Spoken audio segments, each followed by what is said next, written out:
Hello and welcome to Who Wore It Better, where I review Raw and SmackDown back to back and try and figure out which show won for the week. But we're going to get to Raw and SmackDown in due time. First, I just want to get my thoughts out about NXT and the big news surrounding them this week. It was announced on Tuesday morning that NXT is moving to the USA Network, going to 2 hours instead of 1, and they're going to be live and in living color beginning September 18th. They have a 2-week head start before AEW begins showing off their Wednesday night programming on TNT. So, the Wednesday Night War is officially going to be happening in a major way. Of course, NXT always was Wednesday nights at 8 o'clock, but that was on the network and it was always pre-taped. But this is going to be cable TV versus cable TV. It's, it's Raw and Nitro all over again. So we're finally getting some real bona fide competition. And, on the surface, this is an incredibly petty bullshit move by WWE, and I'll get to that in a little bit. But there are some positives I think that can be mined from this news for NXT and possibly for AEW as well, and I'll get to that. I think a lot of people have been saying that, them going to USA Network and going 2 hours is going to kill everything that made NXT so special to begin with. It really, to me, sounds very similar to when people complain that their favorite musical act signed to a major label and have sold out or whatever. That's the vibe I'm getting from that. And I'm not saying that they're wrong, but I think there's a lot, like I said, you can get some positivity out of this. I think people say that 2 hours is going to really it's going to water down NXT.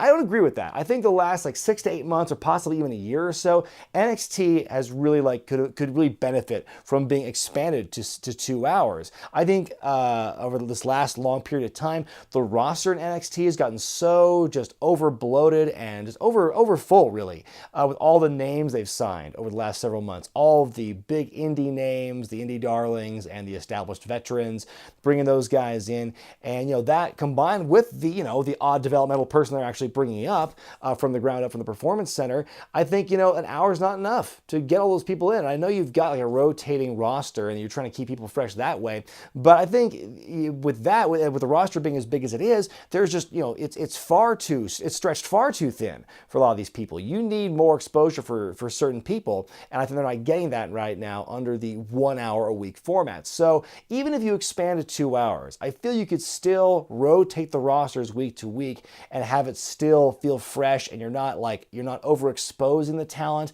I think it is a large enough roster you can really get away with doing that. I also believe going live is going to be a great boon for NXT. I think that live TV inherently is more exciting and potentially unpredictable than the pre-tape stuff. As we saw, spoiler alerts coming from the TV tapings. I think we're going to get more interesting stuff. I believe with this 2-week head start that they're going to hopefully, potentially, hypothetically, put their best foot forward and really trying to wow viewers and really trying to hook them in, try and corner that market before AEW goes live with their shows. And moving to the USA Network, I think is a great move. It hurts the network. It hurts the WWE Network in the short term because NXT has been the network's biggest draw for a very long time. However, I think if they play this right, and I think that if we can help them draw people to the network for their takeover specials, I think that will help them out more in the long run than basically giving away NXT every week on the network. I mean, it is a very, it's very transparent why they're doing this. Even the press release says, we're doing this for monetary reasons. We're trying to monetize NXT right now. They've been losing money on NXT every year.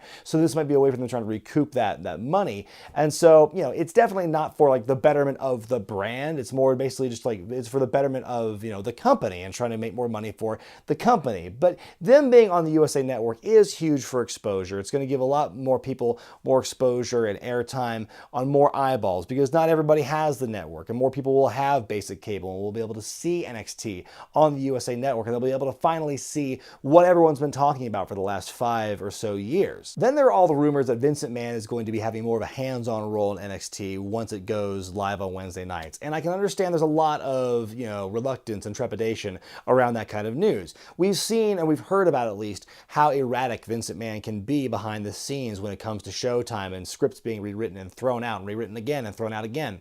That fear is there. It's palpable. I understand that. However, if there's any silver lining to be had about Vince having some more hands-on approach or control over NXT, it's that I think that one of the biggest problems with a lot of the NXT call-ups over the years has been, Vince might not understand what made them popular in the first place. And so they'll be stripped away of a lot of what made them cool when they were in NXT. And so it makes them, they have to really rebuild from the ground up with a lot of these call-ups. I think that if Vince is there at NXT and seeing a lot of these talent come through, he will get more of a sense of what makes them cool and interesting in the first place.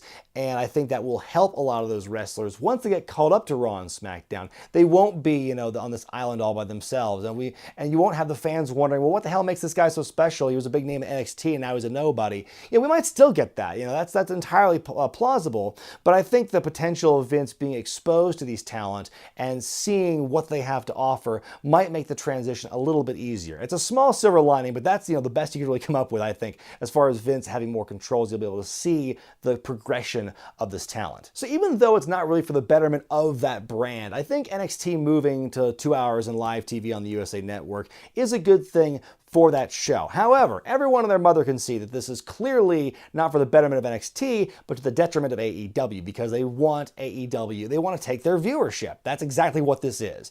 And I think you have a better shot of taking AEW's viewership by competing with them live on television, because, you know, both shows are going to get, you know, DVR and streaming and that sort of thing. You know, they've even announced that NXT is going to be on the network the next day on Thursdays, and not to mention it's already on Hulu the next day. So, you know, I don't think it's, you know, if they don't get as many views live, it doesn't hurt them as much, because no matter how many or how few views they get, it's less views for AEW, and that's all they really care about right now, which I do believe is incredibly petty. I think that, you know, they could have left it alone and they could have just let it go by, and I think that, you know, it would have been fine. I think you would have had a peaceful you could have had, I'm being optimistic, you could have had a peaceful coexistence between, you know, AEW and NXT, and it would have been all cool. But nope, they had to, you know, put their foot down and make some of that sweet ad money moving NXT to the USA Network, and I get that. But, you know, I think what's more concerning about NXT is right now they're not bringing their best NXT. Over the last, you know, it's not the same as it was 3 or 4 years ago. A lot of the big names that made NXT so magical in the first place, of course, are all on the main roster. I think that from what I've watched, I watch NXT on a recreational basis. I don't watch it for the purpose of reviewing for this channel. But what I've seen, I've gotten kind of bored with. I think it's really stale. The Gargano-Adam Cole rivalry, to me, it's been kind of getting stagnant. I think a lot of the talent that should be pushed to the forefront, like Velveteen Dream, he's been kind of plateauing, but I think I think he could really benefit from a main event push. He could be there, but we're not seeing that right now. And of course, like I mentioned, you've got all this, like this sea of wonderful talent just kind of like lingering, and you don't really see them getting a lot of good exposure. So right now you've got this really weird point where NXT, I think, is kind of plateauing.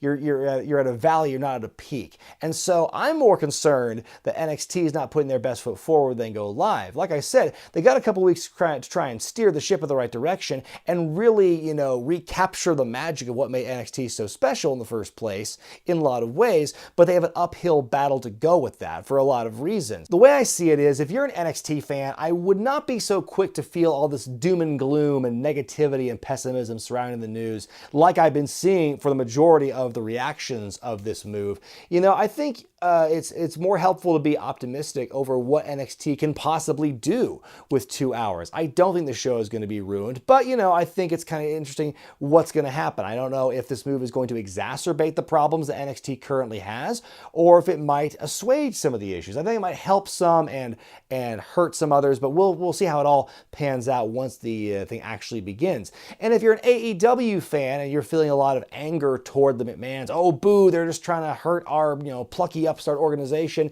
you know, I would just, you know, I wouldn't feel so upset about that either, because I think if the product is as good as people are confident in it being, then I think the best thing you can really do is let the market decide. I think ratings, TV ratings, I think they matter so little in today's modern environment. It's not the same as it was 20 years ago during the Monday Night War. It's more about, you know, streaming numbers. It's more about engagement in social media. It's so much more important on that these days than ratings, because the Nielsen system is so archaic and it's so inaccurate and not a clear representation of, you know, what's actually being watched out there. It needs to be phased out, but right now there's no better universal alternative for that at this point. But if the success of Nitro taught us anything more than 20 years ago, is that, you know, competition between wrestling companies is not necessarily going to mean that the same number of fans is going to be further fragmented. You're not going to lose, you're you're not going to get a smaller piece of the pie, basically. It's going to hopefully, potentially, create more fans and bring them in. That's what Nitro did. It didn't shrink fan bases. It basically increased the overall pool of wrestling fans. I'm hopelessly optimistic, I'm cautiously optimistic, that the same thing could possibly happen with AEW and NXT. Will it happen? We have to let the market decide, but I'm very excited about this. In fact, I'll tell you what, I've got a lot of comments and people on social media messaging me over the last 24 hours or so.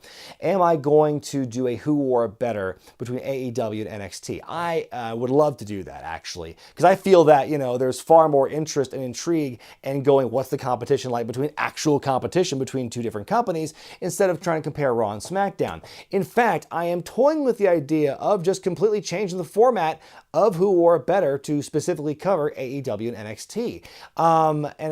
This would probably mean the end of Raw and SmackDown reviews for the time being. I will obviously still review pay-per-views, and I'd like to try and review Raw and SmackDown and the Wednesday night shows, but right now I'm still at this point unsure if I have the manpower to be able to do both those things. I certainly can't do it all by myself, and I'm not sure if I have really the manpower to do it just yet. I'm still trying to figure that part out. But right now I'm still strongly considering just changing the format of Who Wore It Better to strictly to cover the Wednesday night shows, because like I said, I think that's where the intrigue is. That's where the eyeballs of the wrestling world are going to be, to see how this all shakes down. But let me know what you think. Why don't you go to the corner of your screen, the iCard there, and the poll I've put up, to let me know what you think. Should I, try and keep covering Raw and SmackDown? Should I cover AEW, NXT? Where do you want to see the future of Who Wore It Better go? Let me know in that poll and also in the comment section below. And with that, I think I've said all I can about this news with NXT and AEW. Let's just go right to the reviews.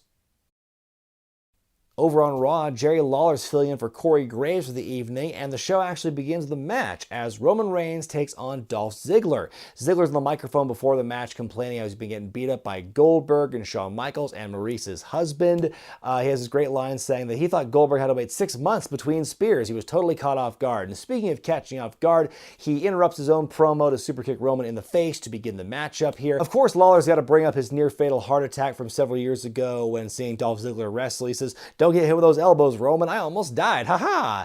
It's a really fun match here. Lots of cool near falls. Ultimately, Ziggler is hit with a big-ass spear for Roman to win the match. We get a recap of Sasha Banks' big return and heel turn from last week. We then get a backstage promo by Becky Lynch where she mocks Sasha for taking 4 months off and running away from the company, calls her the greatest woman to never be great, and she basically takes credit for unleashing the real Sasha Banks. And it's a really strong promo by Becky here.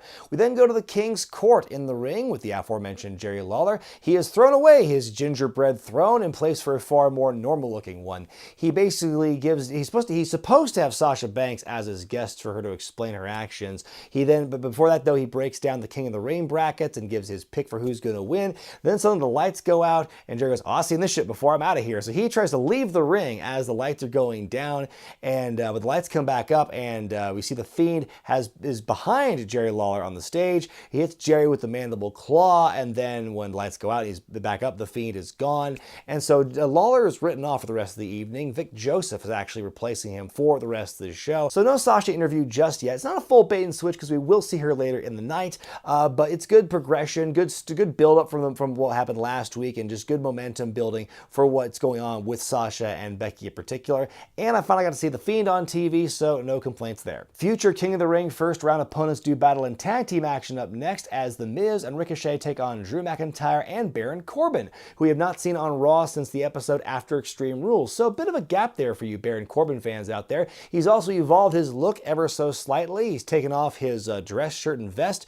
to reveal a wife beater underneath. So a bit of a change there for him. The lights are going like really crazy for the first like 30 seconds of the match. Like, is this some weird like Sin Cara lighting where it's like Ricochet's out there now, so the lighting's gonna be really weird for the rest of the match? No, it was gone after a few seconds anyway. The match ends when Ricochet hits Baron with the recoil to win the match. So nice to see The Miz win a match every now and then. And so yeah, that's good momentum for them going into their respective singles matches for the first round of the King of the Ring next week. Up next, for no real reason, Booker T is now calling in via Skype. He gives his thoughts on the King of the Ring tournament and says his pick to win is Drew McIntyre. And that's pretty much it. Good seeing you, Book. So is this going to be a recurring thing from now on? Like between last week and this week, just like, Skype calls from like legends and Hall of Famers? I'm not a big fan of the idea, as a recurring segment unless there's some kind of point to it. I think one way you could fix this is to maybe have just like one person Skyping in every week to give their thoughts on the show. It's kind of like, it's kind of like when in certain NFL games, each network's got their own, representative of officiating or something. Some league official who can like chime in occasionally from the studio to give their thoughts on a specific play or a penalty or like a challenge of some kind. Or, for a more relevant like wrestling comparison, like Lee Marshall calling in every week for the Road Report or something like that. Just find some way to make these Skype interviews have a point to them. Right now just getting, a couple of expository thoughts from legends about whatever the topic du jour is, especially like a rotating roster of legends, I don't think really serves a purpose. AJ Styles defends the US Championship against Braun Strowman in one of my personal dream matches for AJ and the company. I think, the reason I think the match has the potential to be really cool is just the creative ways that AJ has to try and like avoid getting flattened by the big man. We saw a little bit of that in this matchup, but unfortunately it ends in a DQ when Gallows and Anderson run in to start beating down Braun. Seth Rollins makes the save and returns the favor for Braun making the save last week. We got a tense moment between the two during their handshake in the ring. Then backstage later on, we see, Seth talking to Braun saying, hey, I see where this is going. We are probably going to be challenged. You're probably going to be challenging me for the Universal title at some point in the future. But hey, for now, let's challenge Gallows and Anderson for those Raw Tag Team titles. So we'll be seeing that later in the night. Your first quarterfinal match of the King of the Ring is between Samoa Joe and Cesaro. And just from those names alone,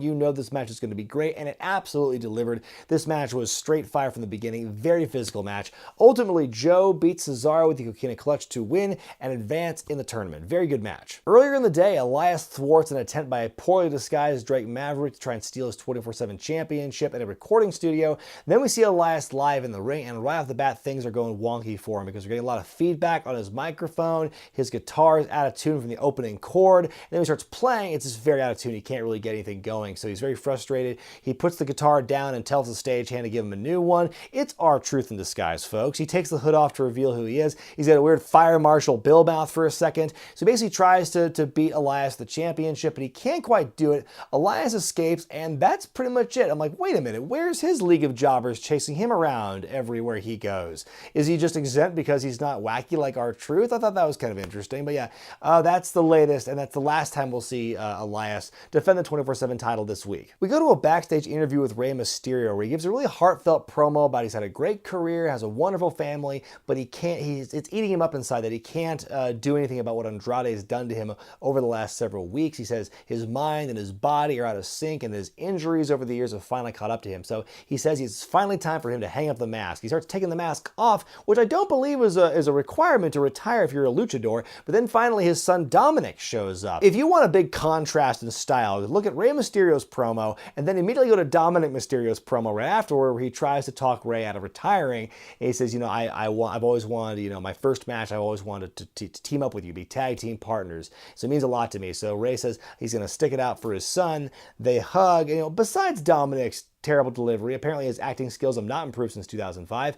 Other than that part, I think it was a very strong segment. I think it would have been even better and more emotional and more strong if they did the promo out in front of the live audience instead of backstage. The New Day take on the Revival up next. The announcers make a big deal, say, oh, the New Day are here because of the wild card rule, which I thought they killed that term. I'm surprised they brought it back. They work for a little bit, but not for very long. Randy Orton comes in and hits Big E with an RKO. Match ends in a disqualification. Kofi Kingston runs out. We have a big brawl, but ultimately Orton hits Kofi with an RKO and then a second one with the assist from the Revival. So all the New Day are down.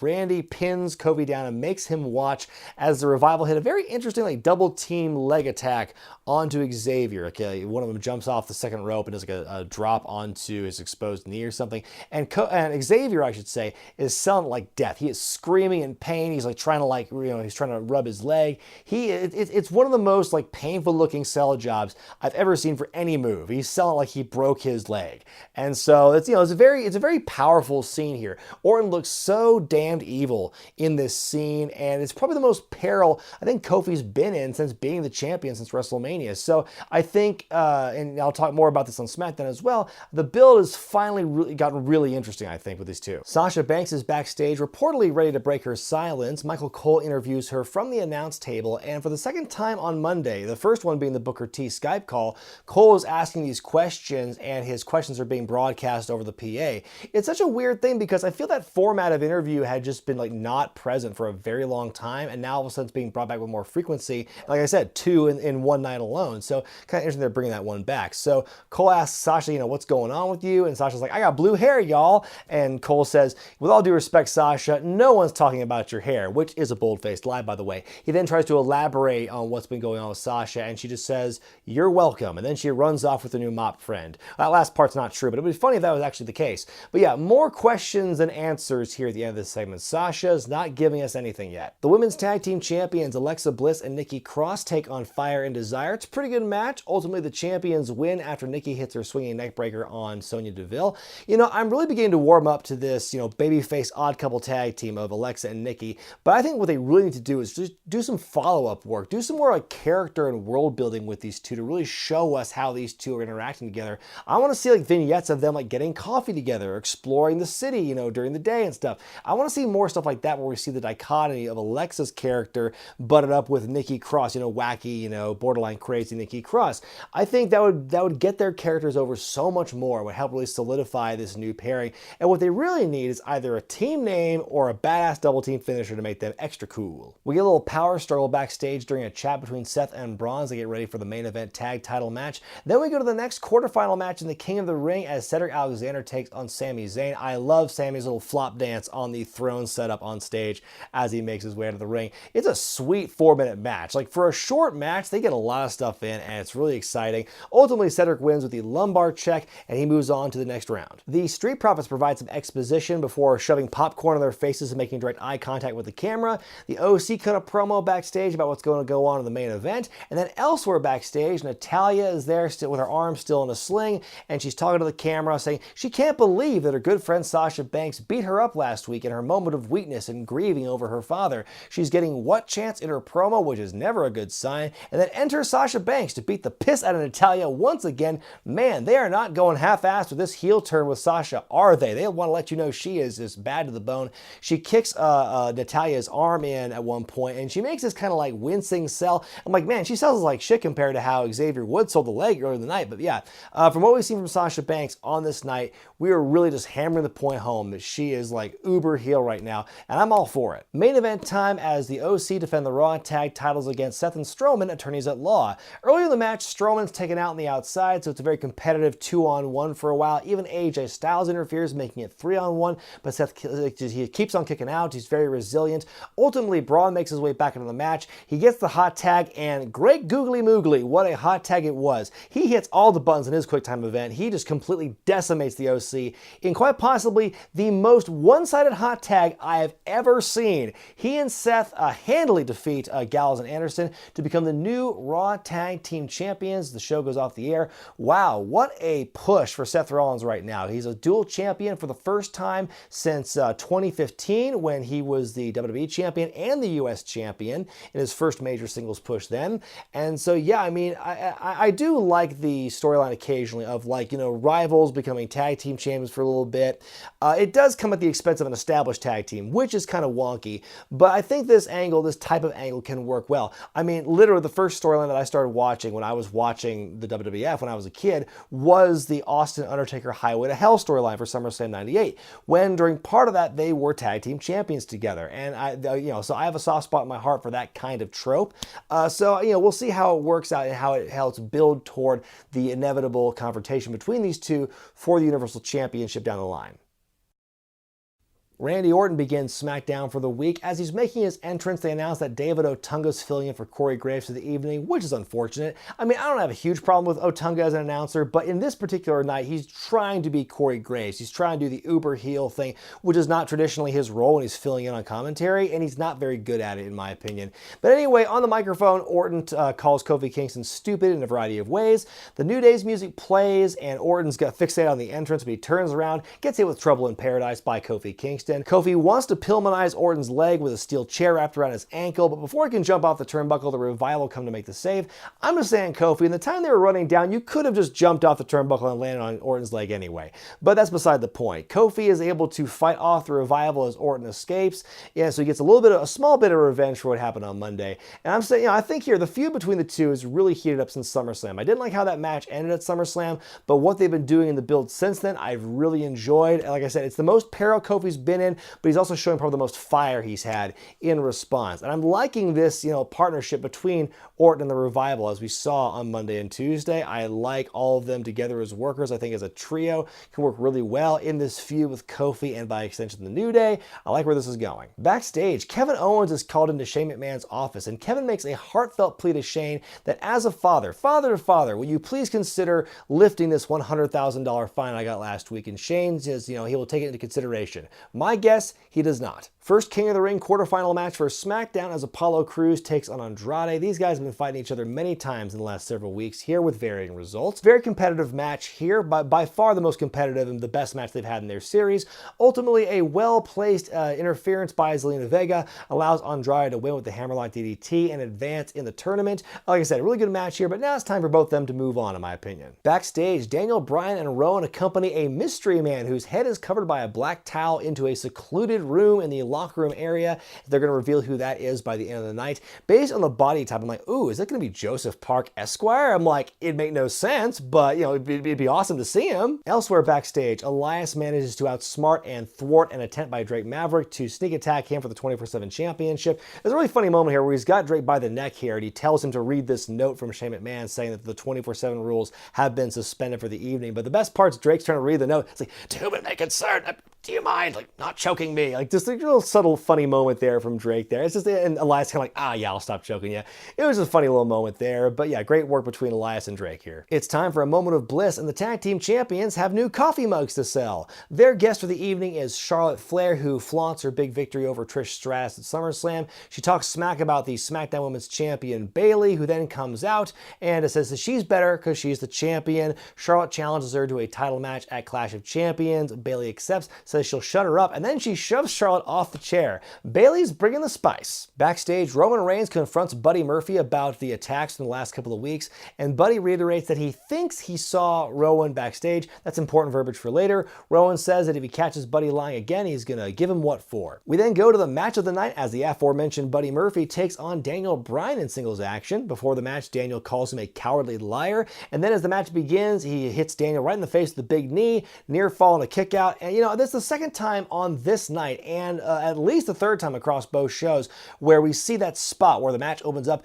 big knockout hit, pinfall kick out, trying to increase the drama. But you're kind of killing the impact of a spot like that when you do it that many times in a single night and a single week, in my opinion. That being said, great fucking match overall. I mean, this match had really everything. There was the flying, the striking, the submissions, great stuff by both guys. Ultimately, the interference attempt by Rowan backfires, and Murphy is able to hit Murphy's Law on Daniel Bryan to win the match. So huge upset win for Murphy here.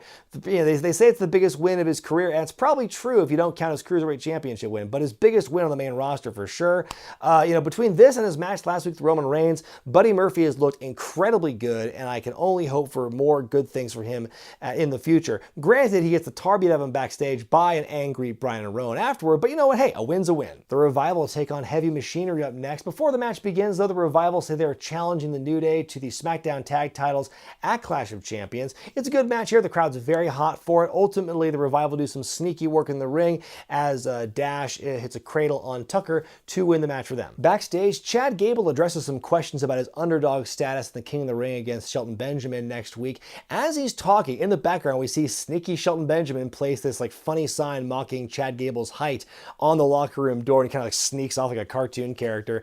And it's a pretty funny moment there, but at the same time, it kind of undermines this really nice underdog promo that Chad had. Was well, next week I'm going to try and open some eyes. Really valiant babyface promo here. He turns around, sees this thing that makes fun of his height, which kind of takes the piss out of him, but it's still a funny bit. Why do they keep putting two talk shows in a single 2-hour show? Who knows? Be that as it may, it's Miz TV with special guest Sami Zayn, and Sami says he's had an epiphany. The path to success is altruism. He says he should be trying to help other wrestlers succeed, like missing Intercontinental Champion Shinsuke Nakamura, who shows up here.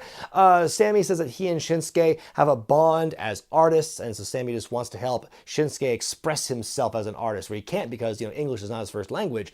Miz is miffed by this, and then Shinsuke hits him with some kicks and some knees and a Kinshasa to wrap it all up. And so now Shinsuke seems to have moved on from hanging out with Rusev to being managed possibly by Sami Zayn. I don't know what the nature of the relationship is, but I'm very curious about it. I'm not like 100% in love with this right now on paper, but I'm not going to judge it until we see where it goes. I'm just glad to see the Intercontinental Champion and the belt itself on TV. Backstage, Kevin Owens is called back into Shane's office, and he's made to apologize for what he did to Elias, the official, at SummerSlam a couple of weeks ago. So Kevin, you know, he's very contrite. He makes an apology, and then Shane says, who's also equally contrite, you know, very unusual for him, for his character. He says he's definitely considering lifting the fine and everything, but if you touch an official again, you're going to be fired. And so there we go. Kevin's like, yes, sir. And he goes to shake a hand, but Shane fabs him. Like, man, this is not the look you want to see for your badass anti-authority babyface. And they're trying to have their cake and eat it too with Kevin, where they're trying to make him a family man and the second coming of Stone Cold Steve Austin. You can't have them both. We then go to our final match of the evening. It's the other King of the Ring quarterfinal match for the night as Kevin Owens takes on Elias. Early in the match, Shane McMahon actually shows up and sits at ringside to just watch the match. And then once Kevin looks like he's got the match in the bag, Shane gets up, takes off his shirt to reveal a referee shirt. The fix is in, brother. And so they get back in the ring, and Kevin almost accidentally hits Shane, and so that allows Elias to roll him up. Big fast count by Shane O'Mac for Elias to actually steal one. Now he advances in the King of the Ring tournament. Kevin is screwed out of the tournament here. Then we don't have much time to absorb that, though, because we had a quick cut to the backstage area where we see Roman Reigns approach the small room where Daniel Bryan and Rowan and the Mystery Man are sitting. Daniel removes the towel to reveal it's a guy who kind of looks like Rowan because he's bald and has a big red beard, and that's where it ends. I can't say I saw that one coming. It's certainly an interesting twist, I guess, to it.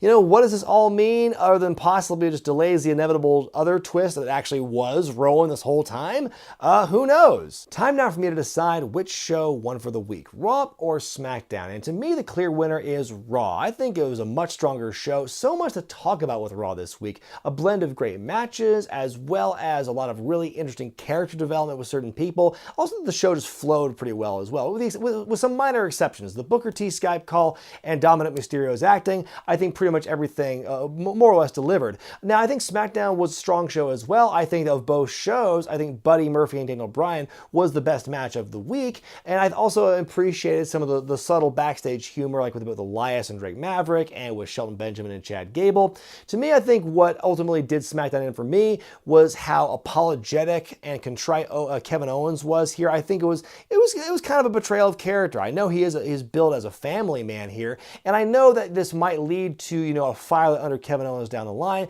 I just think they pulled him way too far the other direction from what they've been doing over the last several weeks for me. It was kind of a betrayal of character. The fake Eric Rowan thing was such a weird twist, kind of like a wet fart on the whole mystery of like who attacked Roman Reigns. And to me, it just seems like it's a way to artificially increase the length of the build here before it's ultimately revealed, oh yeah, it was Daniel and Rowan all the time, duh. You know, it just seems so weird that they would have this kind of weird red herring thing. It just didn't sit well with me. But I will say one thing I also forgot to mention about Raw that's not really part of the overall score is that I really appreciated Vic Joseph being the stand-in, and to a lesser extent Jerry Lawler as well. But I think just the break from Corey Graves was kind of nice for the week, almost. You know, like he's good, but I think sometimes he gets a little overbearing. And I think that while David Otunga tried too hard to, you know, kind of like keep the heel thing going in Graves' absence on SmackDown, I think Vic Joseph did a really good job. Like, hey, speaking of Buddy Murphy being the best kept secret, you know, and him no more, Vic Joseph is the best kept secret on commentary because obviously he handles 205 Live at NXT UK. But here on Raw, I think he was able to really shine and really do a good job trying to keep things going along with Michael Cole. So I think he was kind of an unsung hero of the show as well. Not saying he should replace Corey Graves full time, but I definitely want to see more of him getting more time to shine on the main roster commentary. Let me know what you thought about Raw and SmackDown this week in the comments section below. And once again, I remind you to go to the poll here and vote what you think I should do with the format of Who Wore It Better in the months to come. Should I stay with Raw and SmackDown, or should I focus on NXT and AEW once both shows are competing in October? I'm Brian Zane, and I'll see you next time.